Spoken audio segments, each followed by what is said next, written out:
Thank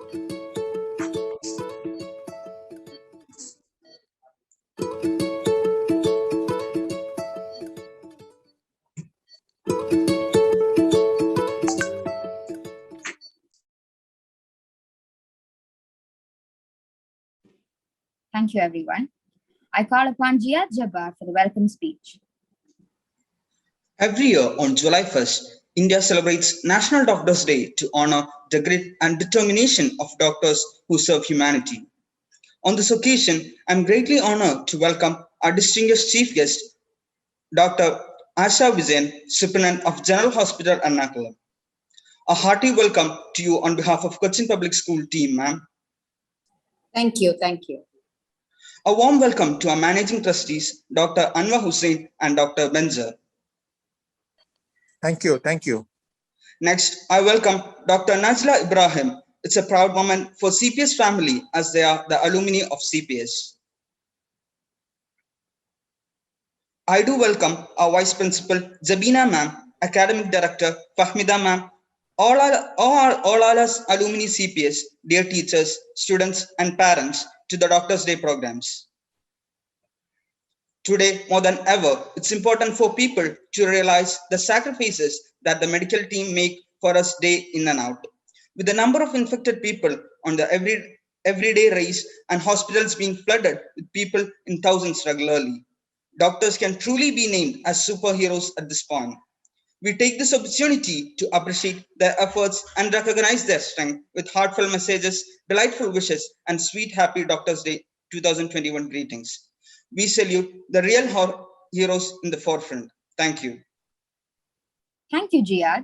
We are indeed honored with the esteemed presence of our guests. Let us have a brief profile of our chief guest, Dr. Asha Vijayan, presented by Mehak Kamil. Dr. Asha Vijayan is the medical superintendent in General Hospital, Muatupura, and has worked as lecturer at various medical colleges earlier. Ma'am has completed her MBBS from Trivandrum Medical College and earned DCH from one of the most prestigious colleges, the Royal College of Glasgow. Since 2005, Ma'am has been in Kerala Government Health Services as medical officer, also had served at Sultanate of Oman for 3 years. Had been a member of Dr. Iqbal Committee, which formulated the health policy of Kerala that paved way for the Ardhram mission, which is slowly transforming the government hospitals in Kerala to centers of excellence. Currently, Dr. Asha Vijayan is also holding in charge as a medical superintendent of PVS Government COVID Apex Center. Thank you. Thank you, Mehak.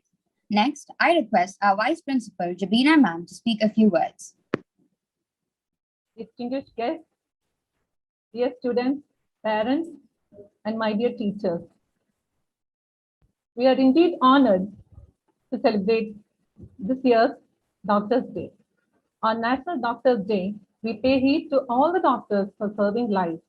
We recognize that during this pandemic, they are working 24/7, risking their own lives. The hardships they face when seeing people succumb to the virus, kudos to their spirit and dedication. On this day, students, my message is, whichever profession you be into, be a reason to serve humanity and add value to others' lives. Happy Doctors' Day. Thank you. Thank you, ma'am.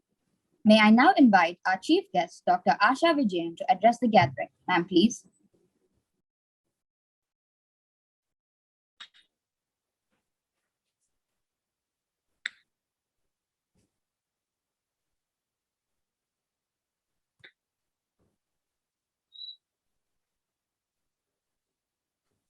Thank you all.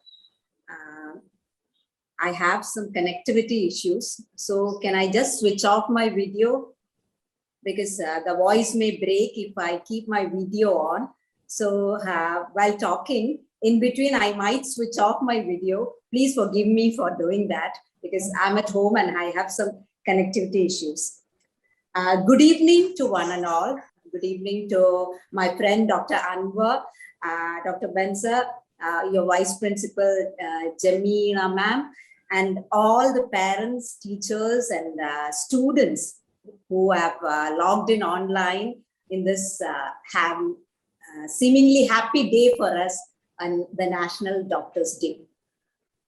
At the outset, let me tell you that Doctors' Day is celebrated every year in memory of Dr. B.Z. Roy, or Bidhan Chandra Roy, whose birth and death anniversary is on the same day.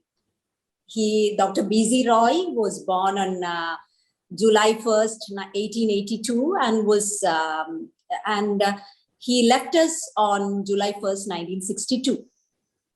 So before going into other details, let me give a short profile about who B.C. Roy was and why this day is celebrated as National Doctors' Day in India. Let me tell you, Dr. B.C. Roy was a multifaceted personality. He was not just another doctor. He was not just a doctor. He used to work for in various fields as your vice principal told earlier, to serve humanity. He was a doctor, he was a politician, he was a social worker and whatnot. And that's why in 1961, our country honored him by giving the prestigious Bharat Ratna. So National Doctors' Day is celebrated on July 1st in the honor of Dr. B.C. Roy, to whom we gave the Bharat Ratna in 1961. So today I understand that I'm talking to the students, teachers, and parents of the prestigious Cochin Public School. Let me tell you, I live across the road. You can see my apartment from your school. I live in the apartment just opposite to your school, Good Earth Elements, and I can hear you from there sometimes for your programs, maybe your classes, everything. I am across the road for the past 1.5 years. I'm sorry that I cannot hear anything from you because of the lockdown, because of the COVID pandemic, whereby our doctors and all the health workers have become very important to you. And as the child who welcomed us said that we are praised as superheroes these days. I'll come to that a few minutes later.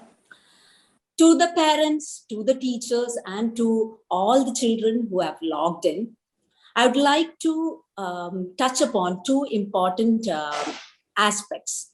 One is, what do doctors do? In this National Doctors' Day, you should all know, what do doctors do? And the second aspect is, as there may be many aspiring doctors in this group, there may be parents who want their children to become doctors. To them, should I become a doctor? Should my son or my daughter become a doctor? So these will be the two questions I would love to answer in this session. So number one is, what do doctors do? Are they superheroes? And number two is, should I become a doctor, or should my son or daughter become a doctor?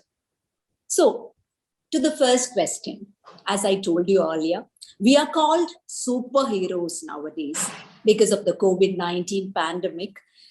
You all are talking about health workers. You think we are superheroes. You think we are magicians. Are we really magicians? You should all take that call and try to answer the question whether doctors, health workers are magicians. No, we are no magicians. We are not magicians.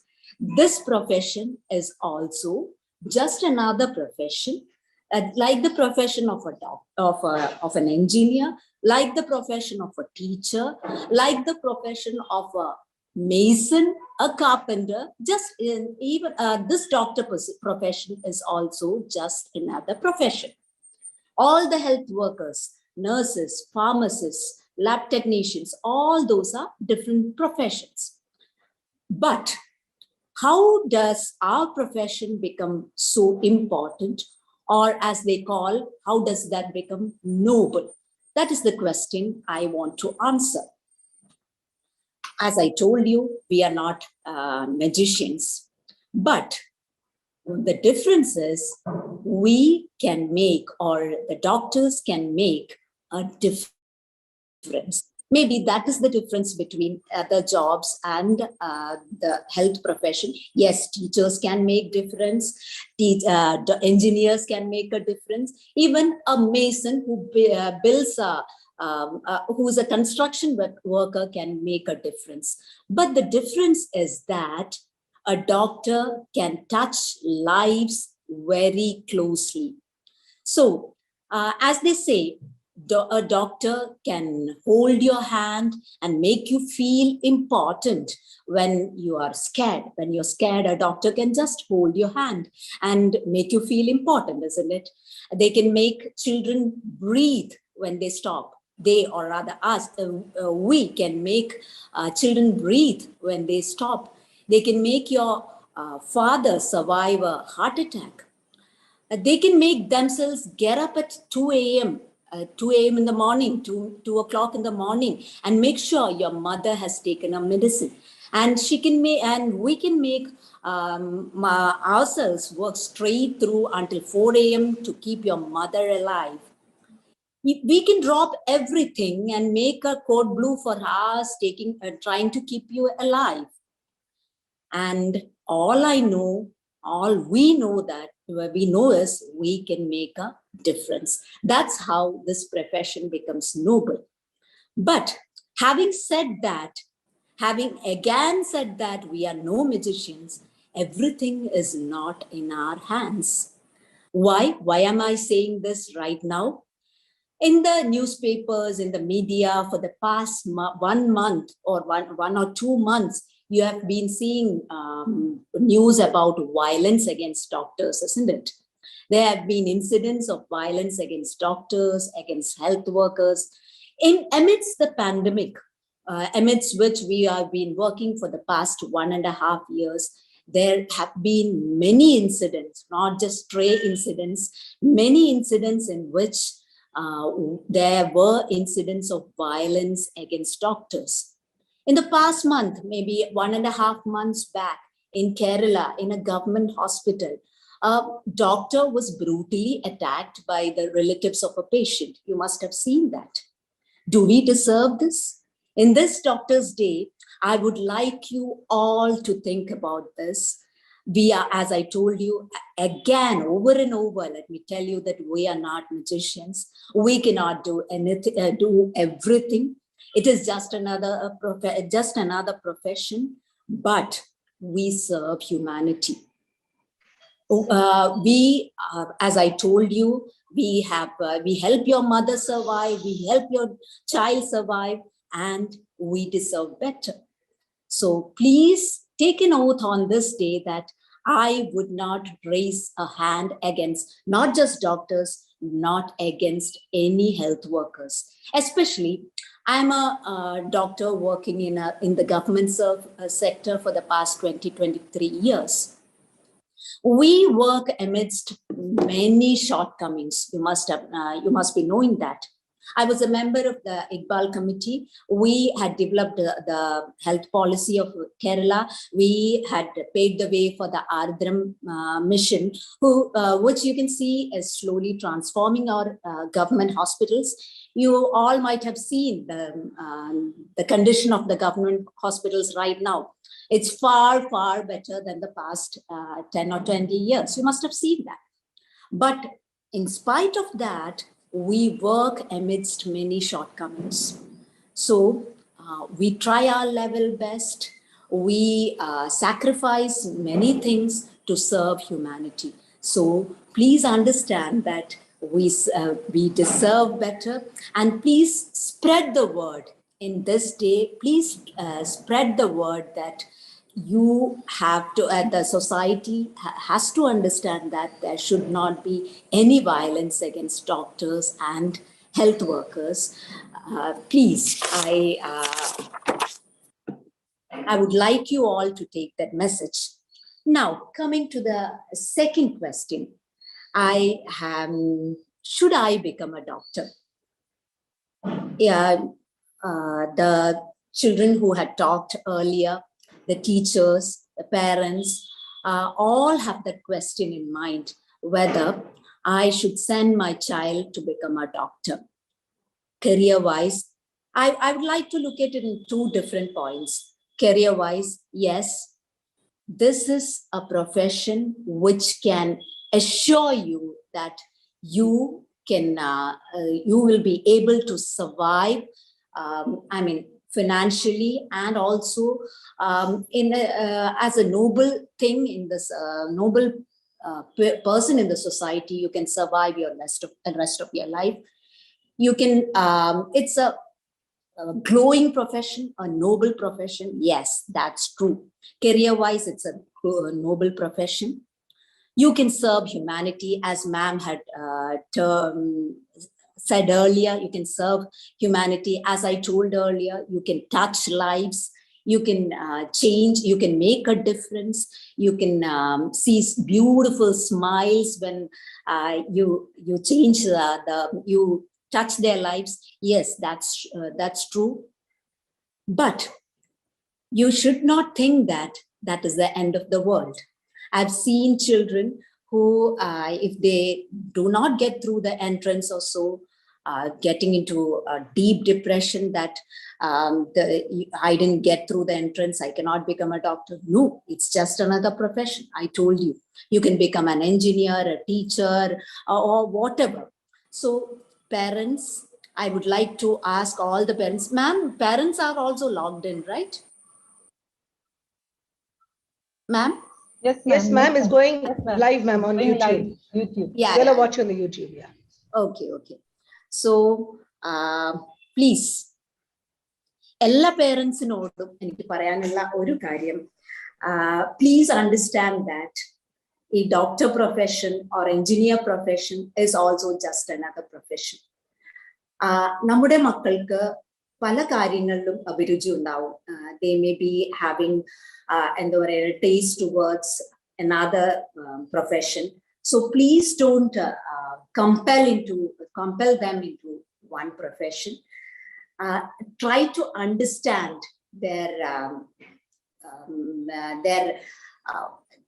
try to understand what are they good in, whether they are good in engineering or in teaching profession or some other thing, and encourage them to go into that profession. എല്ലാ പേരൻസും ഇന്ന് ഞാൻ പറയുന്നതിൽ രണ്ട് കാര്യങ്ങൾ പ്രധാനമായിട്ട് ശ്രദ്ധിക്കേണ്ട കാര്യങ്ങൾ രണ്ടെണ്ണം അതാണ്.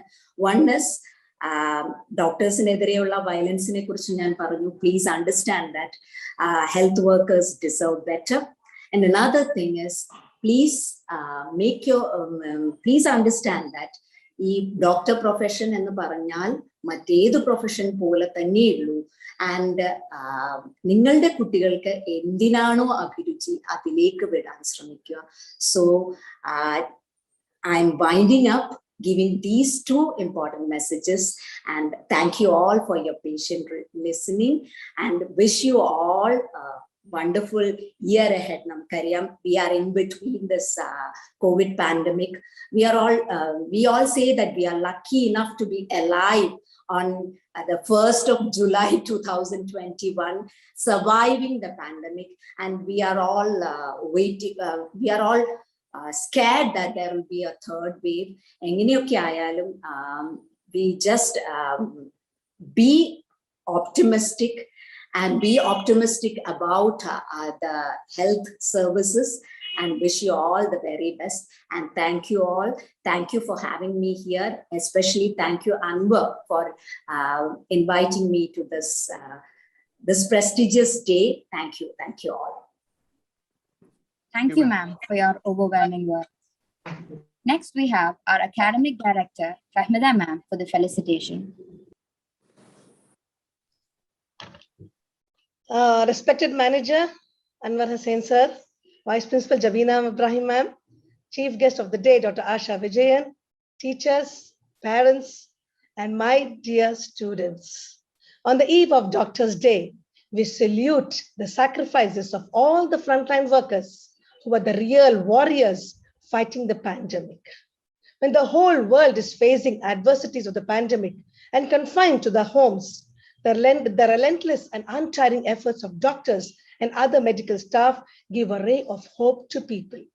We are honored to be a part of acknowledging their service to humanity. Dear students, educate yourself to serve humanity. Try your best to impart values of kindness, empathy, and brotherhood. Be happy and satisfied with what you have. Spread happiness among people. Live healthy and stay strong during these adversities. I have a close connection with Dr. Anwar, and I see how he's working 24/7. He doesn't worry about his family, nor his health, nor what's going to happen later. He's full-time on the service, helping people, doing service to people. Yesterday in school, he was the entire day from 8 o'clock in the morning to in fact, 6 o'clock in the morning to night 8 o'clock, serving, giving vaccinations to people. So he is a role model for us right in front of us. So better serve humanity. That's the biggest pleasure you get. Thank you so much. Thank you, ma'am. I request our managing trustee, Dr. Anwar Hussain, to deliver the keynote address.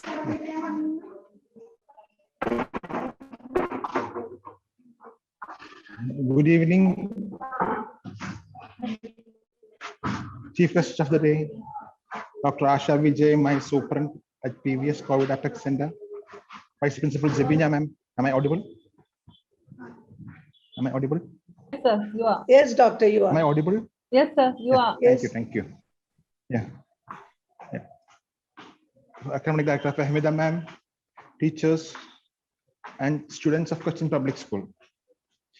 Thank you for giving an opportunity to talk to all of you right now.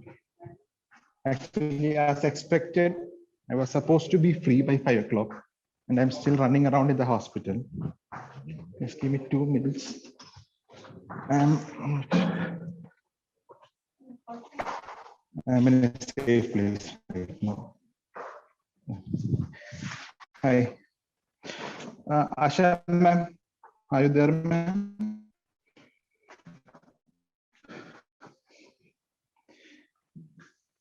Dr. Asha, superintendent interior. He is somebody whom I would like to talk to you, to all my students. She is actually superintendent at GH Movatupuzha, General Hospital Movatupuzha. But when a requirement came in, she told that she will also head this institute. This institute means an institute which was set up only to treat COVID patients. Being a superintendent of a hospital, you are the final word of the hospital. You are the owner of the hospital. Whatever liabilities which come in, it's your headache. Whatever cases which comes in, it's your headache. All financial liabilities, everything. Eventually, if something is left out, even if 1 rupee is left out, government will take it from your pension and your arrears. That's how the system, government system works. But she boldly came forward and she took up that post. That moment, we understood that, yes, this system is going to run. Always we need somebody to lean upon. Just like we all lean upon our chairman, A.M. Abubakar, we need somebody to have a final word, a final say in everything. She came forward and she was running 2 hospitals at a time. It's not for the extra salary. You are not even paid single 1 rupee extra for doing this double job. No government is going to refund you for the petrol expenses, diesel expenses, Nothing. Nothing is given. I still remember, we don't have a, it's to tell the story of the PVS hospital. It's a private hospital, which unfortunately got shut down. So government took it up. Government took it up for run the COVID. But we had limitations in fund. Everybody knows. No government can spend money on a private property. There will be issues we need to solve, all those things. So in our office, we had a Wi-Fi issue. I was like, okay, there's a Wi-Fi in my home. If you guys can use it. So there's a router in my home. If you guys can use it, come take it and go. And still we are using it for the last 1.5 years. It's still there. That's the kind of dedication which she has shown. And that's the kind of trust which she has shown in our team.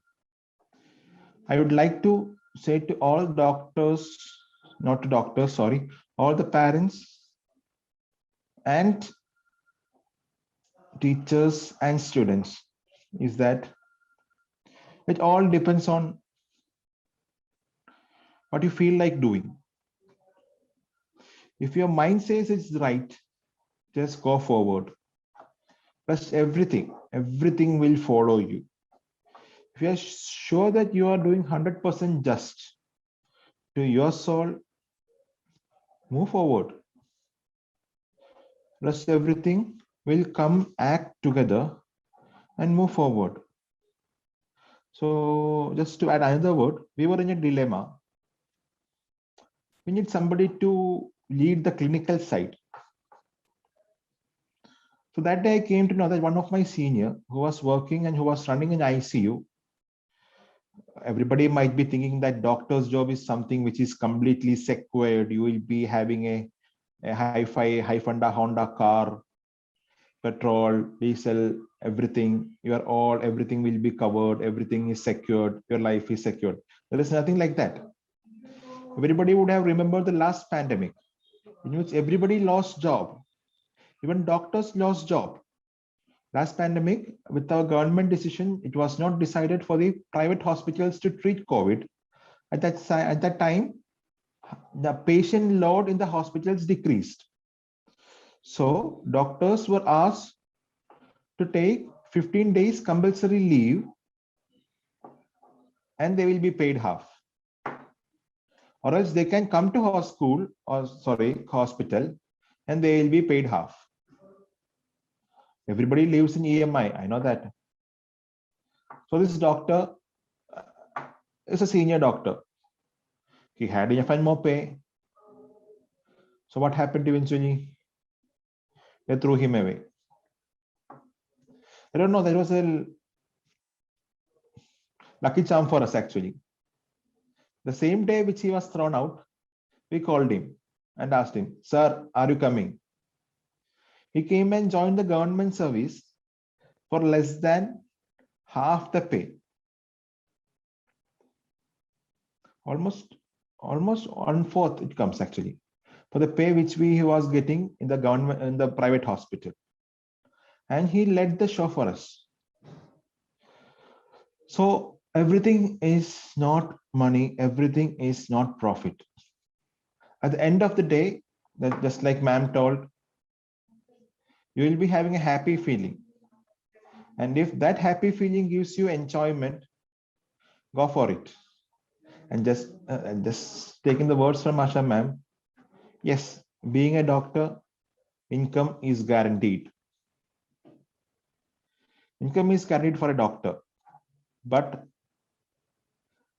you need to work for it actually. Nobody is going to come and feed into your mouth. I am a doctor, I am sitting home.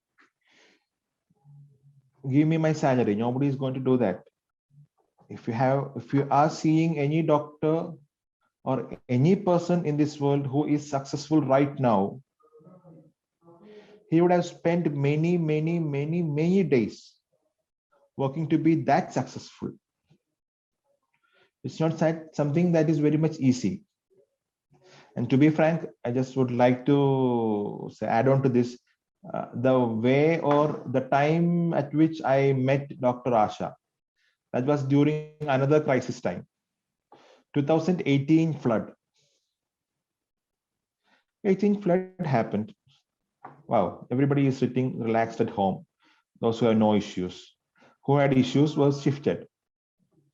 Health workers, yeah, as usual, call came in. We are supposed to go and give treatment. Everybody was like, yes, of course, flood has happened. Why should we give medicines? The people require rehabilitation. But that's when we took our all textbooks and revised. It's community medicine textbook. There's one complete book on community medicine. That means community healthcare. In it's written, yes, some disaster happened. First is rescue. Then come medical field. Then comes rehab. So that medical field has to be fulfilled. So everybody, every like-minded people, I still remember it was on a Sunday evening, Sunday, in which the water came down from everywhere actually. So we needed doctors to go to everywhere.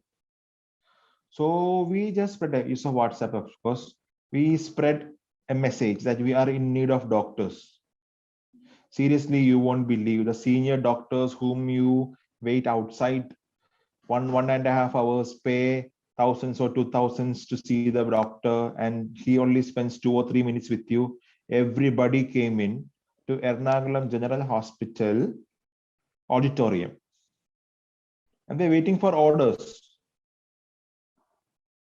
where to go. When they came to General Hospital Ernakulam, we younger generation was like, wow, those were legends. You might, or everybody would have heard about Dr. Junaid Rahman. He was our DMO.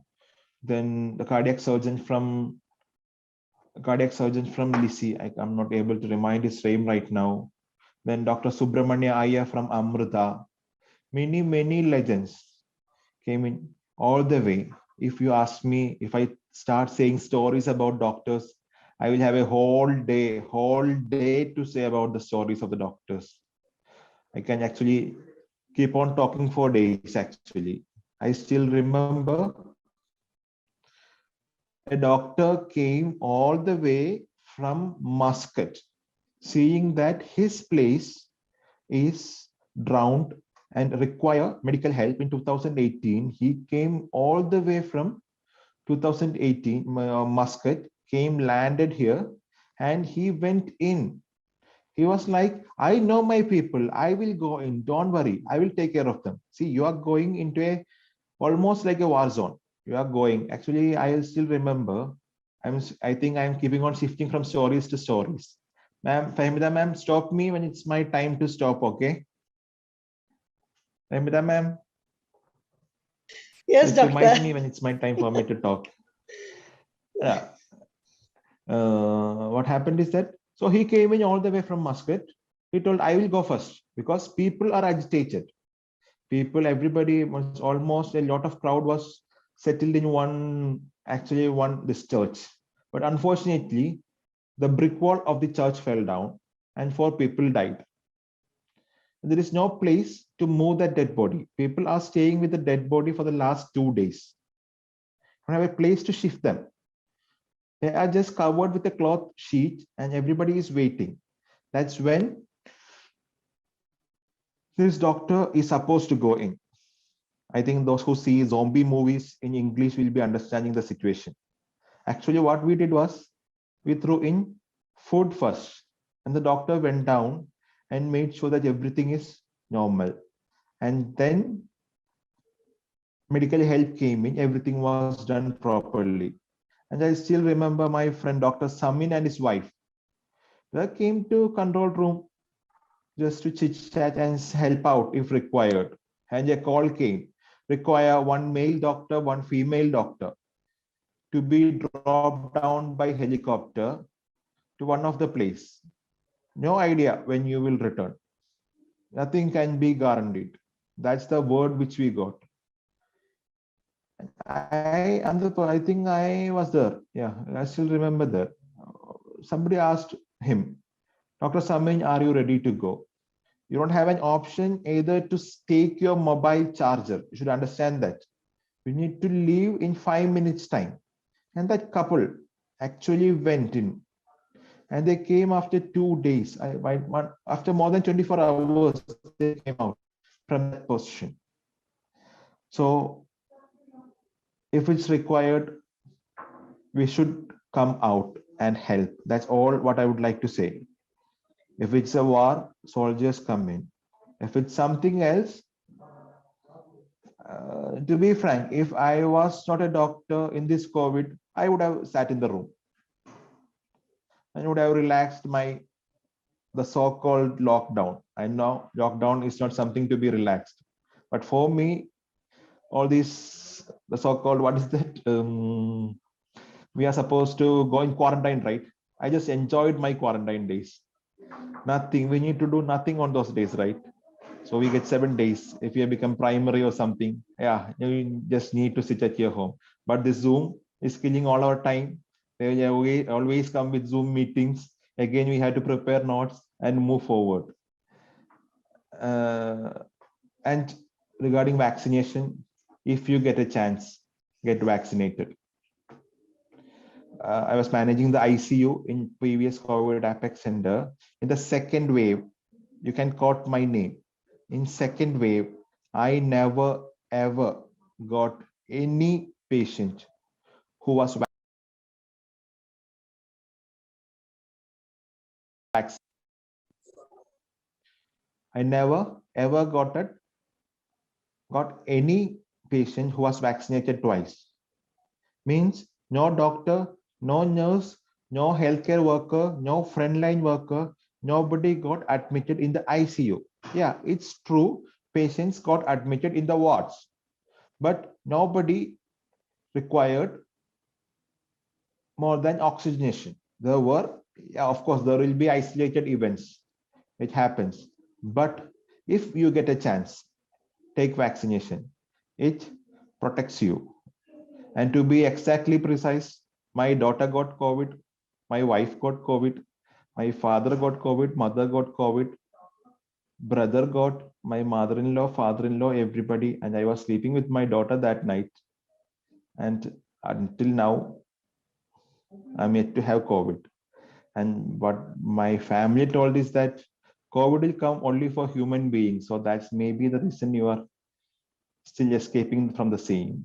So you can take it lighter note, but we all need to have social distancing, masking, and sanitizer. If you are in a closed space, open space, enjoy. Virus will go by its own. But in a closed space community, keep SMS. It will help you out. Thank you for listening. Still, if you ask me, I'm actually in a hospital. Actually, if you want, I can go in for a live demonstration of how a hospital celebrates how a hospital is going to celebrate. It's on YouTube live. Are you guys ready to go in? Yes. 1 second. Everybody don't know how to change. And nobody is having any social distancing here. So everybody has set a cake for me here, for me to cut. That's how it's celebrated in hospital. And I have a Dr. Jacob Epen with me. Can you say hi, sir? It's a kids of Cochin Public School. Hi. That's what's happening. Guys. Yeah, they can hear you. Thank you, sir. And Dr. Hafiz is here with me. You can see everybody is masked except me right now. Everybody is masked, so I have removed my mask. That's what's happening right now. Diana is here. Rest of the team, everybody is here. They are waiting for me to cut the cake. Means I had to switch off the YouTube right now, Zoom right now, and go to the Dr. Ashna is here. She is my partner, students of Cochin Public School, Zoom, YouTube, live. Say hi for Doctor's Day.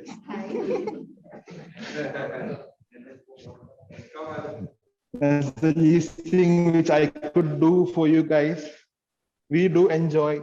So whenever you guys get time to enjoy, keep simple, keep light. One key, simple enjoyments, keep doing it. Thank you for your time. Thank you for listening. Thank you so much. I think I didn't went too much ahead. Thank you so much. Thank you, Sorry, sir. ma'am. Sorry, ma'am. Can I just drop in a few words? Yes, ma'am. Please.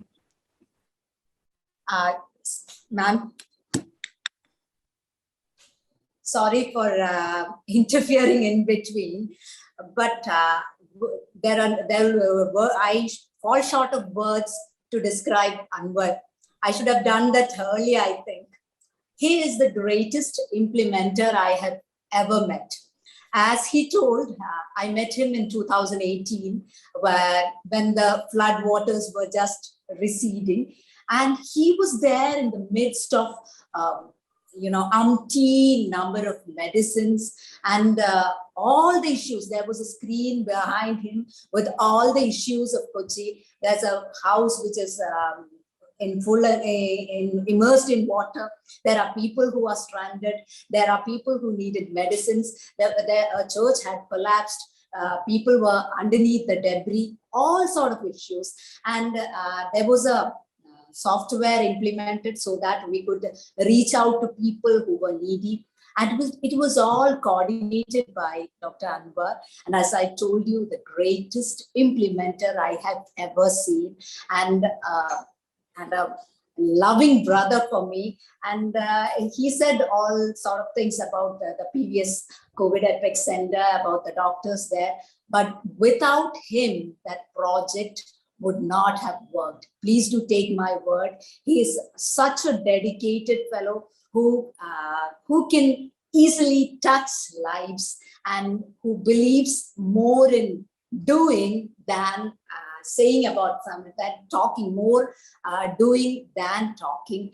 And I salute him and all my team at the previous Government COVID Epic Center, because it was a public-private partnership sort of thing. It was not a government hospital. It was not a private hospital. It worked on government funds, plus all the corporate social responsibility funds, CSR funds, which were all raised by Dr. Hanish. You must be knowing Dr. Hanish. I think he was also with you last Independence Day or something. Dr. Hanish and Dr. Anwar, they were with me at the Government COVID Epic Center, and thank you, Anwar. And as we could see, he's always unconventional also, because in such an August function, it should be very formal. We sit at a place, sit soundly at a place and talk, but he is not like that. He went unconventional. He went into he showed his hospital, and that's how he works. Thank you, Anwar, and thank you all for having me here. I just had fun for the past half an hour, and thank you so much. And thank you, ma'am, for giving me this opportunity to get out of the box and talk a little more. Thank you. You're welcome, ma'am. Asha ma'am, I'll buy you the switch. Don't worry. Yes. My academic director and principal is going to kill me. I'm not at all involved in any activities of the school. They are going to hit me from behind for everything from now on. Thank you. You're excused, doctor. You're excused. Because you're serving humanity. Thank you so much. Thank you, ma'am, and thank you so much, sir, for your inspirational words. Next, we have a small interaction with our chief guest, Dr. Asha Vijayan. I request the team to start asking your questions, please. Ma'am, I'm Siddharth of class 9A, and I would like to know that if I choose medicine as my career, how far can I expect the support from here? And also, what will be the challenges that I have to face? Sorry, Mone, I didn't get your question. If I choose, I would like to know that if I choose medicine as my career, Okay. how far can I expect the support from here? Support from? Here. Support from? Sorry. Here. Pardon? Ma'am, Ma'am? Aditya, you're talking about your institution, isn't it? Aditya? Ma'am, is Siddharth, ma'am. Sorry, Siddharth. Yes, ma'am. You're talking about how far will you get the support from your institution, right? Yeah, From ma'am. your teacher's side. Yes. Right. About your school, ma'am? Or He's asking about school. Yes, it depends on how dedicated you work towards achieving your dreams. Okay. Okay. You got it? I And the think rest, yeah, the next part he wants to know from you, ma'am. The second what part of the about the question. challenges? Yeah. Yeah, that's About, what.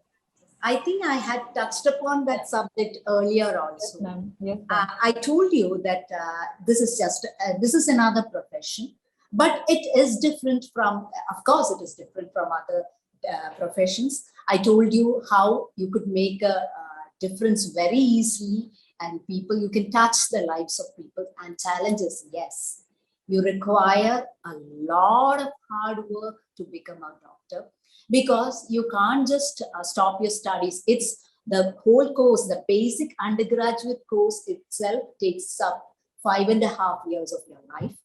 Then if you go for specialization for MD, it takes another 3 years. And in today's world, you have to go for super specialization, which takes another 2 years. And again, you go for fellowships, which take years and years. And you will be a learner all through your life. So the challenges are extreme challenges. You have to face extreme challenges, but it is rewarding too. It is rewarding. You can take, as I told you over and over, I'm telling this, you can see a smile every day. You can see the changes in the lives very closely. You can see that. And although this is a challenging job, this is rewarding too. Hope I've answered. Thank you, ma'am. Good evening, ma'am. Yes, My Mona. name is Aditya Krishna of class 11. Yeah. My first question is, do you ever felt that the job you chose was a wrong decision or not? So that is only question? No. Yeah. My second question is, how much effective are the vaccines that are available against corona? Many people are still apprehensive about the effectiveness of the vaccines available. Okay. The first question, no. Never in my life have I regretted of becoming a doctor. Yes, I have faced a lot of challenges, both in the clinical side, in the field activities, because in the government sector, we have to go for field work also. We have public health activities, not just clinical, we have preventive activities. We have some administrative work. We have to interact with the society, interact with the people, with the politicians, and all sort of people. But never in my life have I regretted, because as I told you earlier, I've seen a lot of smiles. I see a lot of smiles, on a day-to-day basis. I see that the services we render from our hospital can change lives. But having said that, I have two daughters, twin daughters. Both of them are doing degree. Both of them are not doctors. That was not because my husband is also a doctor. As Anwar told, he is in Muscat right now. He is also a doctor. But both my daughters have went into different professions. It's not because they have seen that our profession is difficult.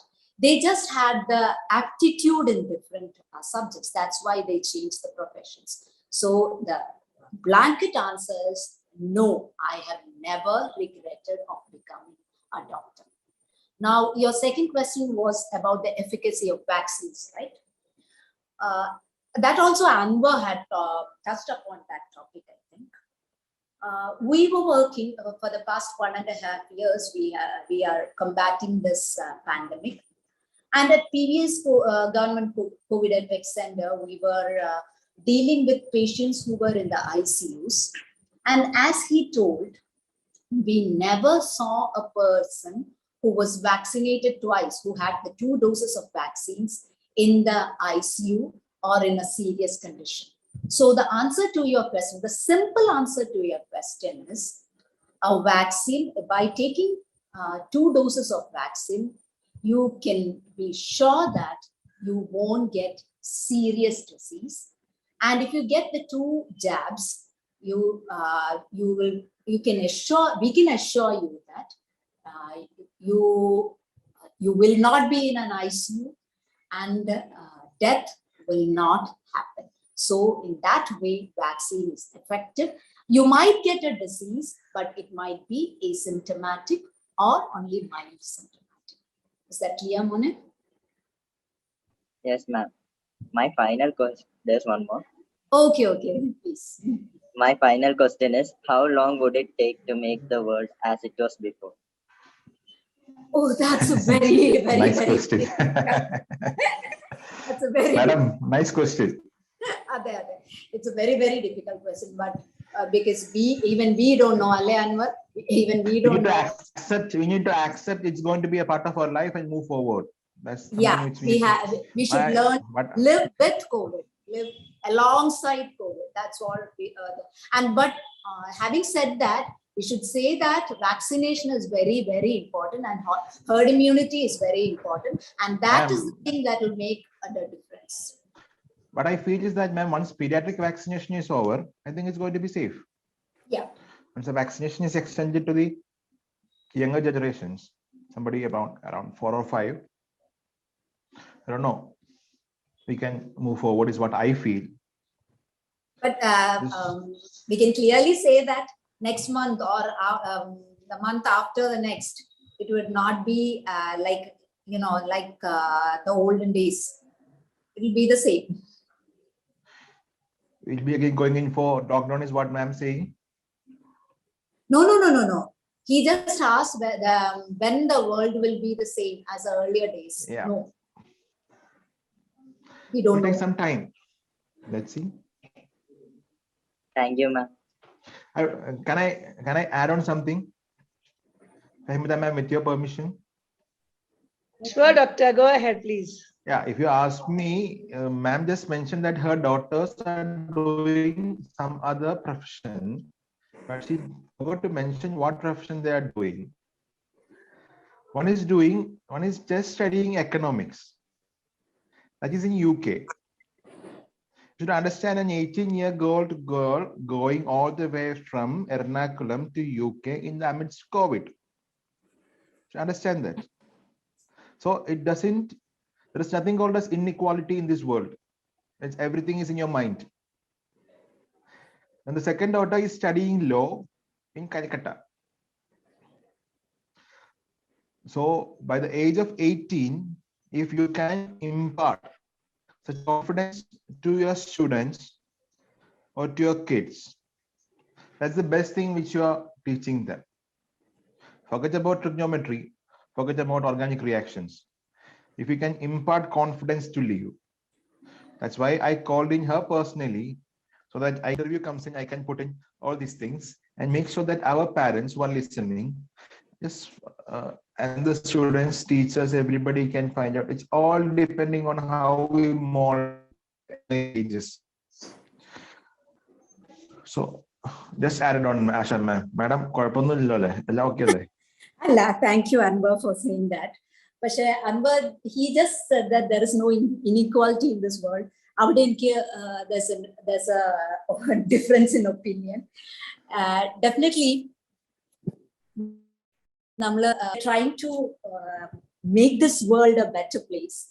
But being a woman, being a woman, we have felt that definitely there is inequality in this world. I don't think men can understand as equal as, as much as we can, that there is definitely inequality in this world. Anvaru paranja pole, I have instilled that confidence in my daughters. Even my parents asked me amidst COVID, she was not even 18 when she traveled. She was just 17 and she traveled to UK amidst this pandemic. So to all the parents, we say that I can proudly say, ചെയ്തിട്ടുള്ള കാര്യമായതുകൊണ്ട് തന്നെ നമുക്ക് കുട്ടികളിൽ പ്രത്യേകിച്ച് പെൺകുട്ടികളിൽ especially girls you have to instill the confidence that you have wings, and please tell your girls that you have wings, and as parents please don't clip their wings. അത് മാത്രം ചെയ്താൽ മതി. നിങ്ങൾ ആ വിങ്സിനെ ക്ലിപ്പ് ചെയ്യാതിരുന്നാൽ മാത്രം മതി. അവർക്ക് കൂടുതൽ ഒന്നും കൊടുക്കാതിരുന്നാലും അവരെ പറക്കുന്നതിൽ നിന്ന് പ്രിവെന്റ് ചെയ്യാതിരിക്കുക, അത്രയെങ്കിലും ചെയ്യുക. They will just fly. I'm not just talking about girls, പക്ഷേ greater impetus on girls തന്നത് ആ equality എന്നുള്ളൊരു വാക്ക് അൻവർ പറഞ്ഞത് കൊണ്ടാണ്. Yes, definitely there is injustice around us. There is marginalization. And, there are different groups of people who are marginalized.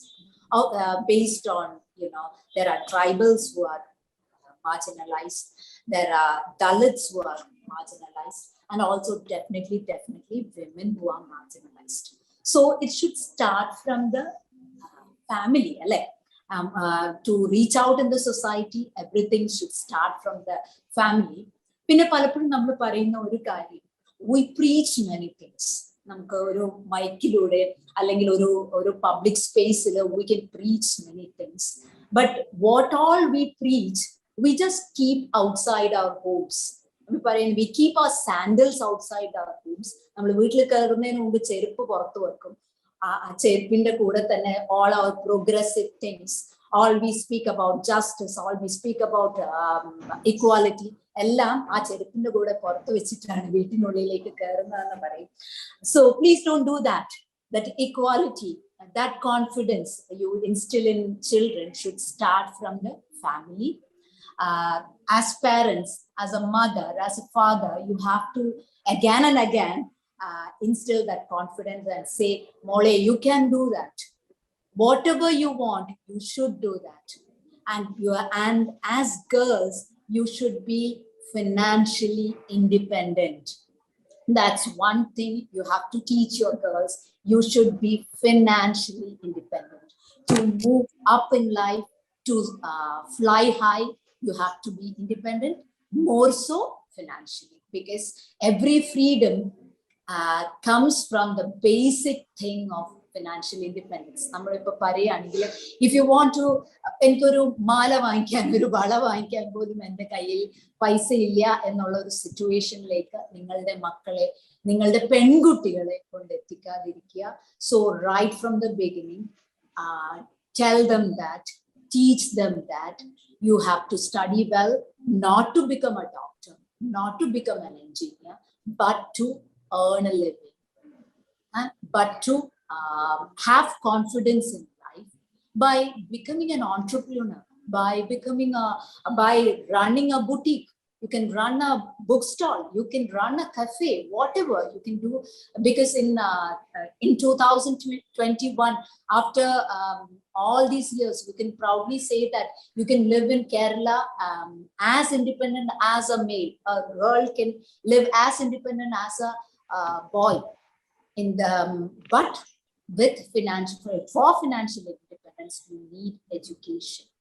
So the basics of that education you are getting from your school, and the parents, please understand that you have to instill the confidence in your children, especially your girls, and help them fly high.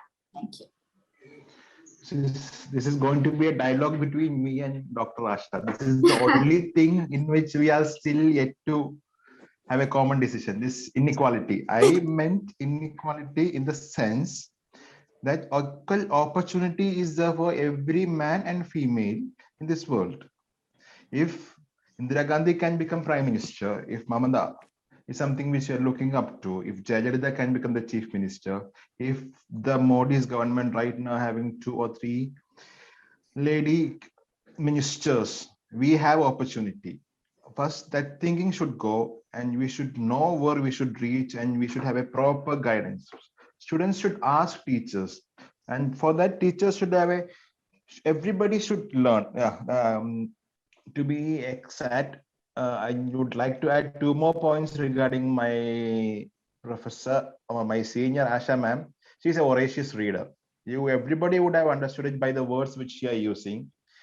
Same time, she is a communist. If anybody asks me if I love a communist, that's only because of this Dr. Asha. The way she kept that communist means have everybody to have the same set of happiness is what I understood from Asha ma'am. There is no difference, and she keeps up that. I'm not meaning that she is going to be a hardcore party worker. She is a communist, is all what I'm saying. Same time, she is a hardcore reader. And most importantly, the way she holds the profession. I have never seen her updating any Facebook or WhatsApp post from 8 a.m. in the morning till 6 p.m. in the evening. That's the professional time which she spends for the salary which she is earning and the time which she is spending for the government. No WhatsApp post comes online. No Facebook post comes online. That's something which I adore her. I think Fahmida ma'am is going to kill both of us if we keep on talking here, and we can talk later. Thank you, Fahmida ma'am, for listening to me in between. Next question, boys. Next question. Keep moving. My name is Sabarna Islar. My question is that what are the difficulties that you face in this pandemic situation? Mola, I didn't get your question. Please speak louder. My question is that what are difficulties that you face in this pandemic situation? What is that? Yes, ma'am, please. Ma'am, in the pandemic situation, ma'am, Asha ma'am, In the pandemic what all situation. difficulties you face during this pandemic situation? Oh, that is a difficult question. I cannot answer in a minute or two or a day or a week or a month. The difficulties, I would like to broadly classify it into two, clinical and administrative. About the clinical difficulties. Personal. Personal. Okay. Plus personal. The clinical challenges we faced, the administrative challenges we faced, and personal challenges we faced. The personal challenges in I told you my daughters completed 12th last year. They were 2020 batch, and into uncertain times. They graduated into, they completed their 12th into uncertain times. Anyway, they could find their way, and always personal is, as we talk about feminism, personal is political, because whatever you do becomes is in coordination with your work. So in my case, I would like to say there's nothing strictly professional. Everything is a statement. Whatever I do personal becomes is policy based or statement based. Or regarding the clinical hurdles, I think Anwar will be a better person to talk about that. I would just like to add on to what Anwar had said earlier about the administrative challenges we faced. 2 or 3 important challenges were, number 1, regarding COVID beds, number 2, regarding ICU beds, and the most important thing is regarding oxygen availability. You must have seen in Delhi or in North India, there were people who were carrying oxygen cylinders around the streets. People had they fell dead in the streets. There were corpses accumulating in the river Ganga and all. But in Kerala, we never saw all these things. Please to understand that it was because we never gave up. We had the same facilities in Delhi. In Kerala also, we had the same facilities as in Delhi. But we were more systematic. And the most important thing I would say is we never gave up. That is the single thing. Because in the first 2 or 3 days, Anwar also might be remembering, before the oxygen war room was set up in Ernakulam, for 1 week or so, we all never slept for 1 week because of the oxygen situation. But within 4 or 5 days, everything came into place. The oxygen war room was set up. And as I told you, we all worked hard and we never gave up. Another situation which we faced was the shortage of vaccines, which we still face. That is another challenge. That is another difficulty we are facing. We are slowly moving into the track. As I told, as Pamita ma'am told earlier, yesterday Anwar was doing the vaccination drive. He was from there 6 a.m. till 8 p.m. at night. I also visited him there at your school. And I could see that slowly the problem is getting solved. But yet, there is a problem of social justice. We right now we have not been able to vaccinate everyone around, and maybe it will take 1 or 2 months, a couple of months, so that everyone above 18 is vaccinated. And as Amber told earlier, once pediatric vaccine comes and children are also vaccinated, there will be an end to the pandemic. And about the clinical challenges, Amber, please. Yeah, clinical challenges, it's all about getting nurses, one thing. Secondly, it's about having trained staff, trained doctors. And what happened is that the shift increased. And while we were in PPE, number of staff required was high. So the manpower need was immense. Until COVID comes in, everybody was like, ventilator is an equipment which is used by private hospitals to put patients who are sick and to earn money, is what everybody thought. So what happened is that when COVID came in, the number of ventilators were less. So government had to buy in, everybody had to buy in more ventilators. Everybody who were against ventilators were running around for ventilators.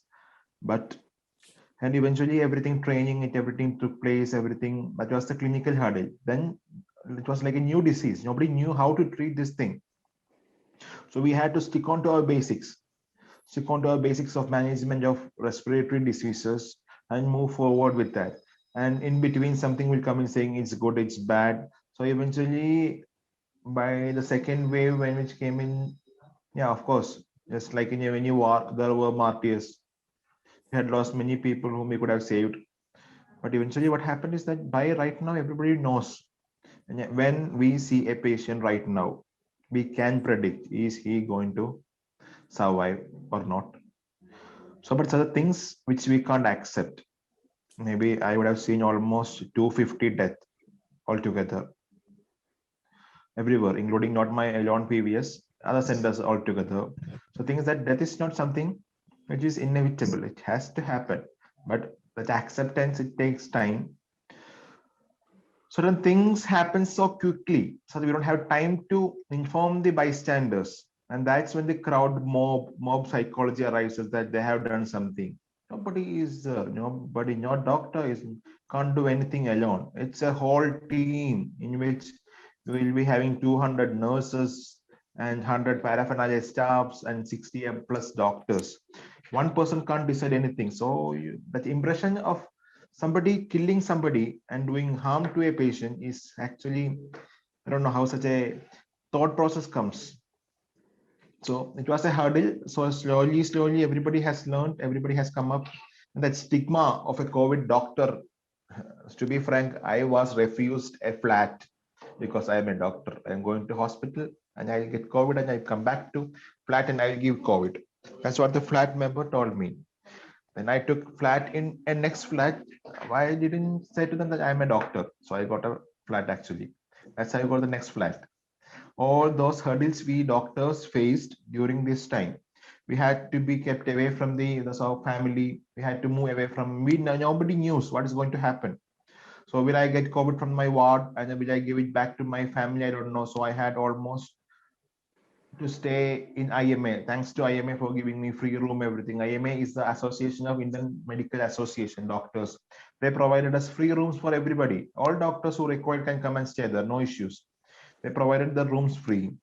So nobody knows this PPE putting, will we get COVID or not? Right now, we know that put a proper PE, doff properly, you won't get COVID from the ward. That's what we learned. Thank you, ma'am. I think it's clear, right? Thank you. Thank you, ma'am, and thank you, sir, for your valuable response. Ma'am, I am Sri Parvati PS and I am in 9th standard. My first question is, what is the state of mind in which a doctor should approach their patients? അടുത്ത ചോദ്യം കൂടി ചോദിച്ചു. Please, your next question too. I'll answer it together. Yes, ma'am. My last question is, the lockdown system had adversely affected the children's mind. So how to overcome it, or what are the solutions to get over it? So, okay, thank you, Molly. Your first question is, what should be your state of mind? I think that's a very valid question, Ali Anwar, because as Yes, I told ma'am. you, I was also thinking how to answer that question. okay. Because as I told earlier, തുടക്കത്തിൽ തന്നെ പറഞ്ഞ പോലെ, we are not magicians. We also have, emotional ups and downs, personal issues. We are just human beings. So we would like to, or rather we should approach patients with a compassionate mind, with empathy, not sympathy, with empathy and with love and kindness. This should be the state of mind in which we should approach our patients. We all try to be so. 99% of the time we are like that. But, because of some personal issues, we should be, at times we lose our mind. But clearly, the state of mind should be, as I told earlier, empathetic, with a smile and whatnot. And the second question was about lockdown and affecting children, isn't it? So, as we all know, you are all exposed to gadgets. You are inside your homes. I know that psychologically it affects the children. It affects the mental health of all the people around, especially the children, because you are open to the internet always. You are confined in your rooms. You don't have any exercise. So it naturally it affects your mind. So what you can do is, you have to keep distance. You call it social distances. I won't say it as, I won't call it as social distancing. I just call it as physical distancing. അതായത് ശാരീരിക അകലം, physical distancing, but it should be, it should not be distancing of mind. It should be a togetherness of minds, but just physical distancing. മലയാളത്തിൽ പറഞ്ഞാൽ ശാരീരികമായിട്ടുള്ള അകലം ഉണ്ടെങ്കിലും socially, സാമൂഹികമായിട്ട് നമ്മൾ ഒരുമിച്ച് നിൽക്കണം. Only that can keep you mentally strong and happy during these times. Having said that, in the 6:30 program under, so I think I will have to leave. I have to sum up. Anwar, or 2 minutes.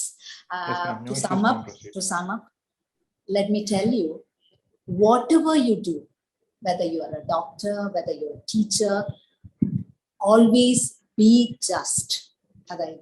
Always keep in your mind about social justice. And you should be just always. You should be compassionate always. And you should always think about the marginalized sections of the society. എപ്പോഴും നമ്മൾ കണ്ണ് തുറന്നു വെച്ചിരിക്കുക. You have to look around and see the people around you. You should know the privilege you have. Anwar told about the opportunities you have. Yes, you have opportunities. You have the opportunity for good education. You have the opportunity, you have the privilege to be in a good school. But there are people around you. There are marginalized sections around you. Keep your eyes open and see them, and be just always. Touch the lives of other people wherever you go, whatever you do. And for all the females, all the ladies out here, all the teachers and all the parents out here, the ladies out here, I would like to tell you that people call you super ladies, super women. Don't try to become super women. you should make others in your home understand that you are struggling, you are striving hard to make their lives better, to make your husband's life better, to make your child's life better. So do, rather than hard work, do smart work, make others also involved in your work, and also teach your girls, teach your daughters to do smart work rather than hard work, and also involve all in your family in all these household activities. I don't know whether you will wonder why I'm saying it here, but as a lady, as a doctor, as a person who do multitasking always, I would like to tell you all, it is smart work which pays. And if you do always try to do hard work, maybe you will get exhausted at a point, but find ways to work smartly. And and again, I will tell you, be just, be compassionate, keep your eyes open, see the marginalized people around you, and move ever ahead in your lives and fly high. Thank you. Thank you, ma'am, for your valuable response. Ma'am, I'm Adira K. Muralidharan from class 9. My question is, what particular skills or talents are most essential to be effective in your job? In the job as a doctor or in any job? Job as a doctor. A job as a doctor. Okay, as I told you earlier, you should be a lifelong learner. That is the most important thing. You have to update every day. Even at the age of 60, if you are practicing, you should learn, you should update. And the single most important skill, I think, is to be a learner all through. And as I told you earlier, to be a good doctor, rather than an expert doctor, to be a good doctor, the skill you should have, or the quality you should have, not skill, the quality you should have is being compassionate and being empathetic. And the most important thing, if you ask me about skill, it should be being a good learner all through. Is that clear, Molly? Yes, ma'am. Thank you. Yes, that was a lot of insight into this noble career. Thank you, ma'am. Before we head into our next program, considering the busy schedule of our distinguished guests, next we move on to the formal duty to convey our words of gratitude. I call upon Adila for the vote of thanks. Gratitude is the one of the least articulate of emotion, especially when it's deep. Good evening, everyone. Honorable Chief Guest, respected Managing Trustees, beloved Vice Principal, Academic Director, teachers, parents, and my dear friends. I, Adila of grade 11th, consider this occasion as an honor and privilege to extend the vote of thanks. Once a great man whispered, feeling thankfulness and not expressing it is like wrapping a present and not giving it. Today, I take this opportunity to put all my gratitude into words. On behalf of school management and entire fraternity of CPS, I would like to thank our chief guest, Dr. Asha Vijay, for taking her precious time out and consenting to be the chief guest. Thank you, ma'am, for sharing with us your words of wisdom. Thank you. I thank our respected managing trustee, Dr. Anwar Hussain, sir, who graced us with his presence and guidance. Thank you, sir, for your words have inspired us. Thank you so much. I think I should say thank you for such a wonderful function for celebrating the doctors. Thank you so much. Thank you, the whole team of Cochin Public School. I want to extend my generous thanks to the alumni who have consented to attend the function even in their busy schedule. Thank you all for your valuable support. Wholeheartedly, I would like to thank our Vice Principal, Mrs. Debina ma'am, for her support and guidance for organizing this event. We have been fortunate to be assisted by our Academic Director, Mrs. Fahmida ma'am. Thank you, ma'am, for being with us. I would like to thank all parents for your rock-solid support and encouragement. I also convey our gratitude to our teachers who worked behind the scene to execute this function. Last but not least, I thank all my friends for showing an interest in this program. I once again thank everyone for making this program memorable. Thank you. Thank you, Adila. Asha ma'am. Thank you so much. Thank you. Thank you, Adila. CPS Alma Mater has been gifted with many professionals in the healthcare sector. And today, the staff and students of CPS take pride in honoring our alumni who are amidst us on this auspicious occasion. Thank you, doctors, for your dedicated service during these present times where you are putting in the way of danger to save others from this pandemic. Today, we are extremely delighted to have with us Dr. Nejla Ibrahim, who is also an alumna of CPS. Ma'am, we are waiting to hear from you about your memories of school days and would like to know what inspired you to pursue this career. Ma'am, please. Hi, everyone. I hope I'm audible to all. Yep. Yes, ma'am. You are. I am Dr. Najla Ibrahim, currently working as a CMO, General Hospital, Ernakulam. Respected guest of honor, Dr. Asha Vijayan, Vice Principal, Managing Trustee, Dr. Anwar Hussain, Academic Director, my dear teachers, and my little friends. A very good evening to all. Today, July 1st, a day to honor our dear doctors, the so-called saviors. This indeed is a prestigious moment in my life to be here with you as a doctor as well as an alumni of CPS family. A dream come true moment in my life. For me, the 14 years of journey in CPS are still the most beautiful days to cherish in my life. My school nourished me with everything that I needed, from academics to my extracurricular activities, and then to molding me as a better personality in life. Friends, teachers are our real guides, and I am blessed to get the guidance of many teachers here under the guidance of Vijayalakshmi Madam. Starting from my primary class, my first teacher in my life and in my school, my dear mother, your Sakunat Miss, Lalita Miss, Rukmini Miss, Rama Miss, then Lekha Miss, Blessy Miss, Najmat Miss, like Lakshmi Miss, Girly Miss, Sunita Miss, Chaibe Miss, Manju Miss, Safia Miss, to name, it's a big list that I have had in my CPS. They made me what I am today. And the support that we got from our managing trustee is always remarkable. As an alumni of CPS, I'm proud to tell you that till my 12th, I didn't have any special subject tuitions. All what I achieved is all what my CPS had given me.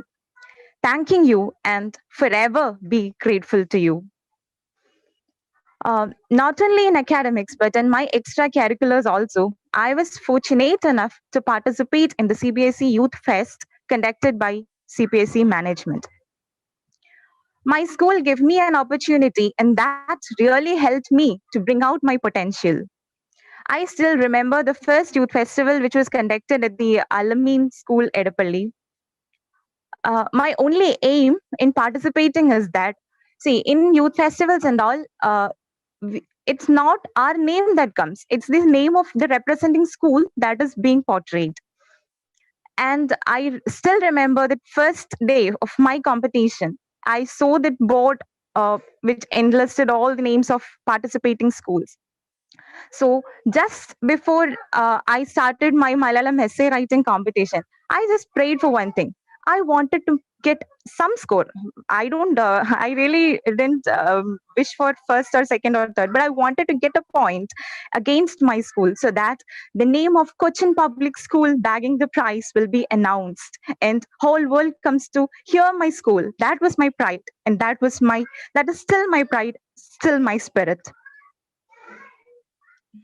And to share my memories in CPS, I really doubt whether I could do it in a few minutes. It will definitely take me many days because I have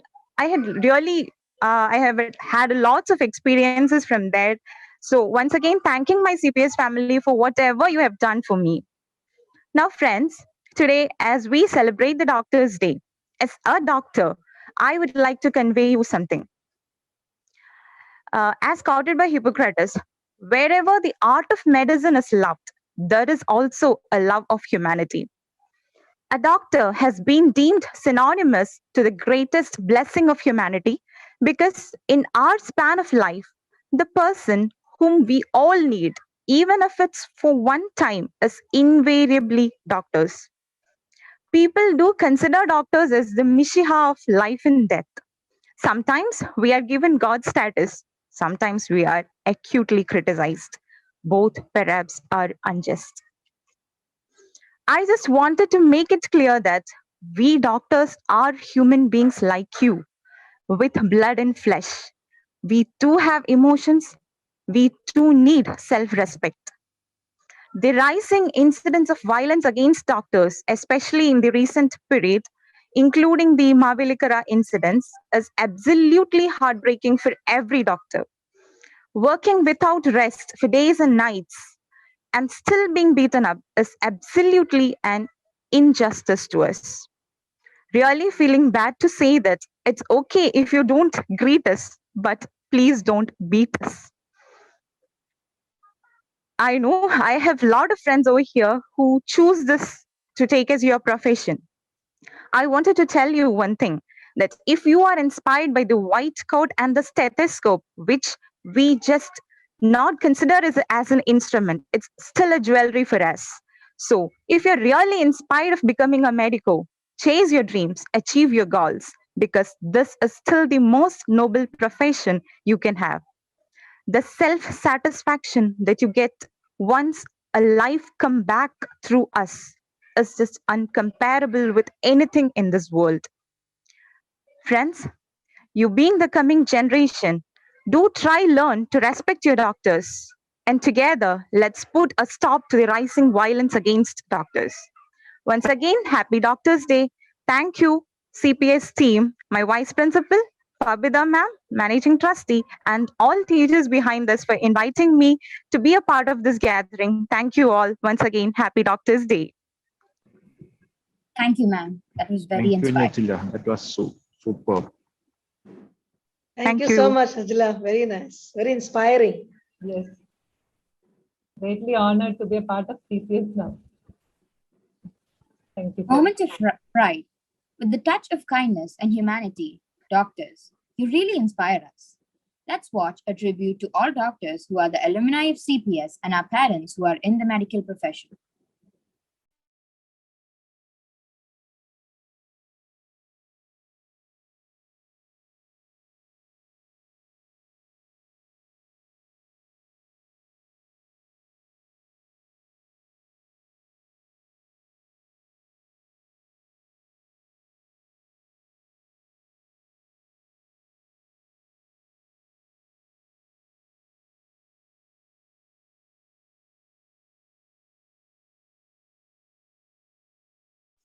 Archana ma'am, we cannot hear the sound, ma'am. Archana ma'am.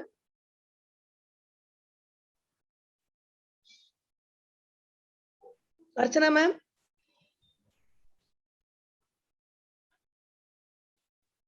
Yes, ma'am.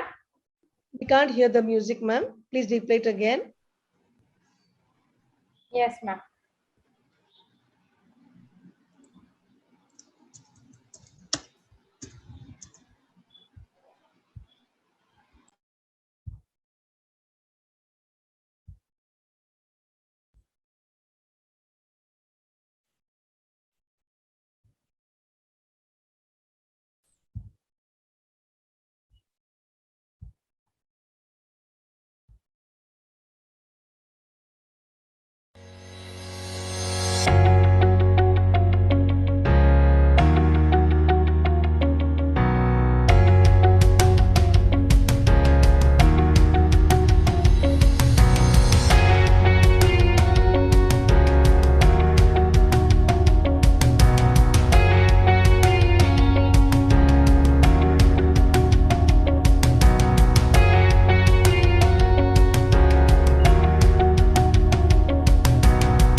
At last, we have come to the end of our program.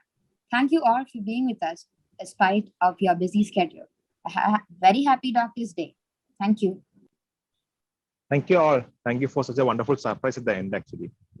I was not expecting that PowerPoint presentation anyway. Thank you all. Thank you, the whole Thank team. you, Thank you, Good work. Doctor. Thank you. Yeah. Thank you, Asha ma'am. Thank you all. Thank you, Najla. Thank you, teachers Asha and ma'am. all the students. Thank you so much. Asha ma'am, thank you a lot for your insight into this noble profession. We are greatly honored by your presence. Thank you. Thank you. It was a wonderful opportunity for me. Thank you. ASHA madam അടുത്ത zoom എത്ര മണിക്ക് 7 മണിക്കല്ലേ? 8. Okay, ma'am. See you, ma'am. Okay.